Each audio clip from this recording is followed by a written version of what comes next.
ഒട്ടും കുറ്റബോധം തോന്നുന്നില്ലേ? ഇല്ല,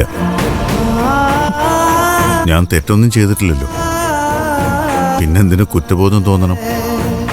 ശരി, ഞാനിത് വിശ്വസിക്കാം. കഴിഞ്ഞതെല്ലാം ഒരു ദുസ്വപ്നം പോലെ മറക്കാൻ ഞാൻ തയ്യാറാ. നിങ്ങൾ തയ്യാറാണോ?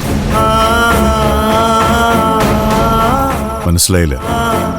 ഇതുവരെ കഴിഞ്ഞതെല്ലാം നമുക്ക് മറക്കാം, പഴയ ജീവിതത്തിലേക്ക് തന്നെ തിരിച്ചു പോവാം.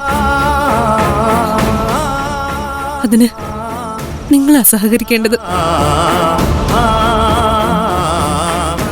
ആ മാലിനിയായിട്ടുള്ള എല്ലാ ബന്ധവും നിങ്ങൾ അവസാനിപ്പിക്കണം. ആ മാലിനിയെ പൂർണ്ണമായിട്ടും മറക്കണം. അത് പറ്റില്ല. മാലിനിയെ മറക്കാനോ മാലിനിയുമായിട്ടുള്ള അടുപ്പം വേണ്ടെന്ന് വെക്കാനോ എന്നെ കൊണ്ട് സാധിക്കില്ല. എന്തുകൊണ്ടാ? സാധിക്കില്ല, അത്ര തന്നെ. അതിനൊരു കാരണം ഉണ്ടാവില്ലേ? നിങ്ങൾ പറയുന്നു ഞങ്ങൾ വിശ്വസിക്കുന്ന പോലെ വഴിവിട്ട ഒരു ബന്ധവും മാലിനിയായിട്ടില്ലെന്ന്. എങ്കിൽ എന്തുകൊണ്ട് ഞാൻ പറയുന്നത് നിങ്ങൾക്ക് അനുസരിക്കാൻ പറ്റുന്നില്ല?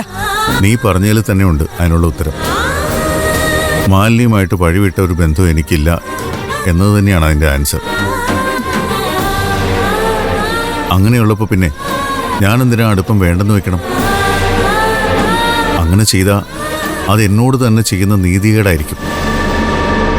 മാലിനി ഒരു ഡോക്ടറാണ്, എൻ്റെ ഫ്രണ്ടാണ്, കോളേജ് മേറ്റാണ്.